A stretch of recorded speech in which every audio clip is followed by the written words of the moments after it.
السلام عليكم، ازيكم عاملين ايه؟ صرير الاسنان او الجز على الاسنان من الحالات الشائعة جدا، ومن الحالات اللي بتقابلني عند معظم المرضى او الناس اللي بتشوفها كل يوم. تعالوا بينا نعرف اعراضها وبعد كده نشوف هنعمل ايه. ازيك؟ تمام. عامل ايه؟ تمام يا مية حبيبي. مية. مية مية. انت دلوقتي قلت لي على شوية اعراض كده فلقيتها في صرير الاسنان وانت ذات نفسك ما كنتش عارفها. فعلا. تمام. فانا دلوقتي عايز اعرف انت ايه الاعراض اللي انت بتحسها بالظبط، لان اولا يا جماعه انا شفت اسنانه ما شاء الله مفيش اي مشاكل في الاسنان نهائيا، وفي نفس الوقت اللثه برضه مظبوطه ما فيهاش اي مشاكل. فاحنا هيقولوا لكم على الاعراض، تعالوا بينا نعرف. أنا بحس على طول بألم في فك الأسنان، تمام. ولما أجي أصحى من النوم بحس بصداع شديد تمام. جامد، صداع هنا كده جامد. تمام في مفصل الفك. تمام. ومبقدرش أفتح بقي جامد، يعني بيبقى فيه ألم جامد. طيب انت دلوقتي جربت ساعات احيانا لما بتيجي مثلا انت طالب طبعا في الثانويه ربنا معاك، اه. لما بتيجي مثلا وقت المذاكره او وقت التوتر مثلا الشديد بتحس كده ان في، يعني بتحس انك بتجز على اسنانك؟ اه، بجز لما أجي أتوتر كده في المذاكرة وكده بجز على أسناني. تمام. انت قلت لي قبل كده انك انت وقت النوم اخوك قال لك ان اه اه. قال لك ايه؟ قال لي انت بتعمل صوت غريب بيطلع لك من اسنانك لما تيجي وانت نايم وكده تمام. يعني. تمام يا جماعة، في برضه حاجة مهمة بالنسبة لو في ممكن لو انت مش متأكد انك عندك صرير الاسنان او الجز على الاسنان، فممكن لو حد بينام جنبك هو اللي هيعرف الحالة دي. بمعنى ان هو انت مثلا نايم، فالجز ده بيكون في حالة الجز بتعمل صوت، فالصوت ده بيزعج كل اللي حواليك. لو حد نايم مثلا جنبك، لو انت زوجتك نايمة جنبك، او زوجة وزوجك نايم جنبك، فالاعراض ديت بنعرفها من خلال الموضوع ده. او بيظهر عندنا تآكل في سطح الاسنان، في الاكلوزال سيرفيس بتاع الضروس او الاسنان بيكون فيها تآكل شديد جدا، فده من علامات صرير الاسنان او من علامات جز الاسنان. من الحاجات اللي بتساعد دايما على صرير الاسنان او جز الاسنان طبعا التوتر، وهي دي الحالة اللي عند محمد، طالب في الثانويه، فطبيعي جدا يحس بالعاده دي. هي عاده ان شاء الله هتبقى مؤقته بالنسبه له وهتختفي.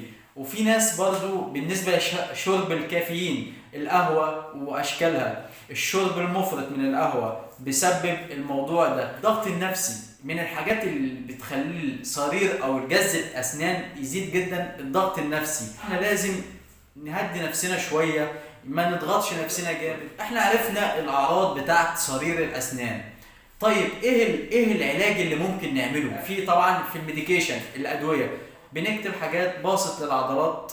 لازم نقلل من التوتر بتاعنا، خاصة الطلاب دايما عندهم موضوع التوتر ده، فما فيش داعي انك توتر نفسك، وان شاء الله تاخد كل حاجة بهداوة وبهدوء. فالموضوع ده هيخف معاك بإذن الله بطرق وأساليب هنتبعها مع بعض. طبعا الضغوطات النفسية، الناس اللي عندهم ضغوطات نفسية لازم تقلل من الضغوطات ديت. آخر حاجة بنتبعها النايت جارد، وهو عبارة عن طبعة بنلبسها وقت النوم ووقت التوتر ووقت الأوقات اللي بنكون مضغوطين فيها نفسيا. تعالوا أوريكم إزاي بنعمل الطبعة ديت. وهي عبارة عن طبعة بناخدها وبنبعتها للمعمل بيطلع لنا الفورمه النهائيه. تعالوا بينا نشوف ايه بقى اللي هنعمله في عياده الاسنان. طبعا احنا دلوقتي هنبدا نحضر طبقه النايت جارد، وهي عباره عن عجينه بنعجنها علشان نحضر الطبقه دي، عشان لو حد عنده خايف او عنده فوبيا من الموضوع ده، فالموضوع بسيط جدا يا جماعه، وباذن الله بيبدا بالتدريج يخف معانا.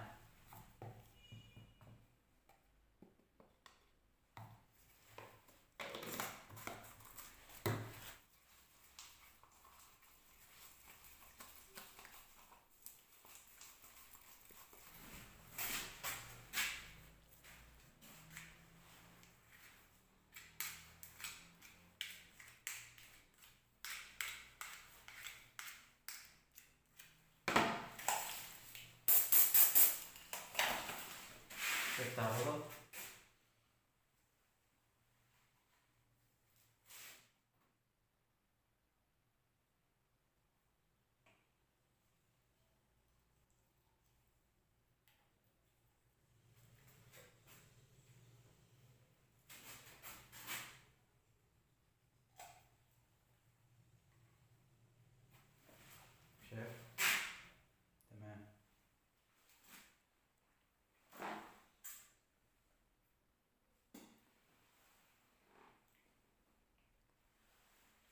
طبعا زي ما شفتوا في الحلقه اللي فاتت ان احنا اخدنا طبعه للنايت جارد، وقلنا ان النايت جارد ده عباره عن حاجه بنلبسها وقت النوم بالليل ووقت التوتر وفي الاوقات اللي بيكون فيها الجز على السنان.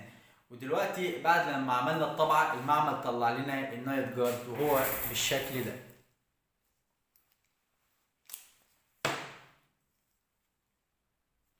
وهي عباره عن قطعه، القطعه ديت بتتلبس في البق وقت النوم ووقت الجز على السنان. امسك بقى والبسها. ماشي، افتح كده ضوء،